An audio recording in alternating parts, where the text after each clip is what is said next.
Alexei Navalny was about to be freed in a prisoner swap when he died, according to his colleague Maria Pevchikh.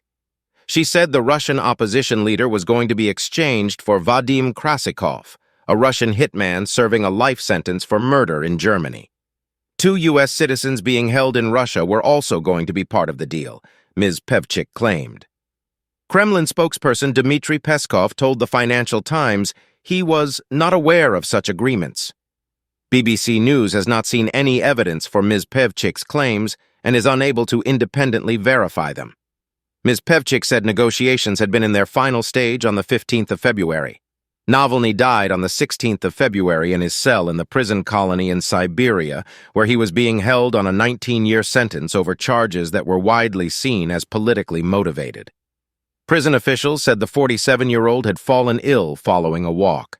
In a video posted on Navalny's YouTube channel, Ms Pevchikh, who is the chairwoman of his Anti-Corruption Foundation, FBK, claimed negotiations for a prisoner swap had been underway for 2 years. She added that, after the start of Russia's full-scale invasion of Ukraine in February 2022, it was clear that Putin would stop at nothing, and that Navalny had to be freed from jail at any cost, and urgently. According to Ms Pevchikh, Navalny was going to be freed under a humanitarian exchange, and U.S. and German officials were involved in the talks. A spokesman for the German government said on Monday they were aware of reports on a planned prisoner swap, but refused to comment further. Ms Pevchikh said a plan for the prisoner swap was finally reached in December. She said Vadim Krasikov, a Russian who was found guilty of shooting former Chechen rebel commander Zelimkhan Kangoshvili in the head at close range in Germany in 2019, was going to be part of the deal. 2 U.S. nationals currently held in Russia were also going to be exchanged, Ms Pevchikh said. Several U.S. nationals are currently being held in Russian jails, and Ms Pevchikh did not specify who would have been part of the alleged swap. Earlier in February, Russian President Vladimir Putin told U.S. host Tucker Carlson that talks were ongoing with the U.S. about freeing American journalist Evan Gershkovich, who is being held on espionage charges.